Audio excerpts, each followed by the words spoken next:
మనకి ఎప్పటికప్పుడు గతంలో ఈ సమస్య ఉంటుంది కదా, ఎందుకు వస్తుందో తెలియదు. ఈ మధ్యకాలంలో మూడేళ్లకు ఒకసారి చాలా సమస్యలాగా తయారయ్యింది. అండ్ అందరికీ తెలిసిన సమస్య కాదని, ఎట్టి పరిస్థితుల్లో జీతాలు వేజెస్ పెంచాలి అనేది అందరికీ తెలుసు.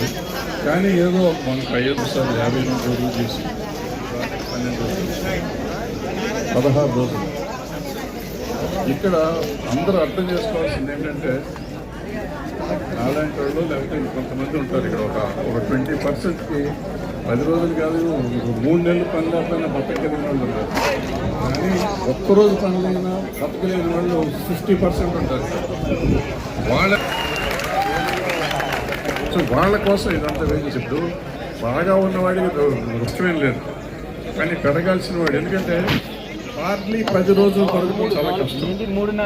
మిత్రులు మా ప్రొడ్యూసర్ మిత్రులు అంటారు, మీరు మీరు కష్టాల్లో ఉన్నారు, మాకు 30 రోజులు పని ఇస్తారా?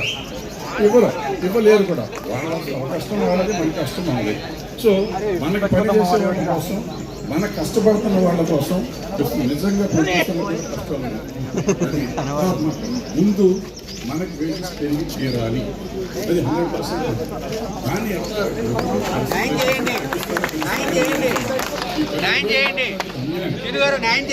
అంటే ఏం న్యాయం కావాలంటే మీకు?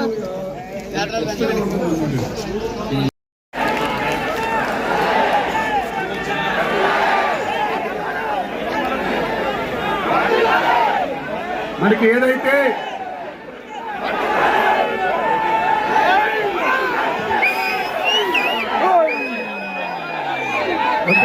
ఒక్క నిమిషం ఏం లేదు, మనకి చాలా పెద్దలు ఉన్నారు, ఇంకా వారు కూడా మాట్లాడాలి. మీ అందరి గురించి మాట్లాడుతారు కాబట్టి వాళ్ళ వర్షం పడకముందే అందరం కూడా మనకి ప్రకృతి మన కోసం 1 గంట ఆగింది కాబట్టి ఆ వరుణదేవుడికి కోరుకుందాం.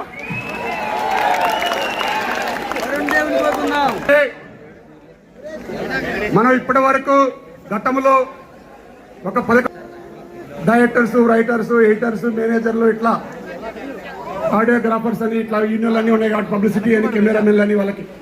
ఈసారి అసిస్టెంట్ ఫోటోగ్రాఫర్స్ కానీ ఇట్లా ఉన్నాయి కాబట్టి ఈసారి, ఎందుకంటే వాళ్ళల్లో కూడా ఇప్పుడు ఇందాక చెప్పాను, కో డైరెక్టర్లు, అసిస్టెంట్ డైరెక్టర్లు బయటకు వచ్చి చెప్పుకోలేరు, రైటర్లు చెప్పుకోలేరు, విషయాలు చెప్పుకోలేరు, స్టిల్ ఫోటోగ్రాఫర్లు పని లేదు.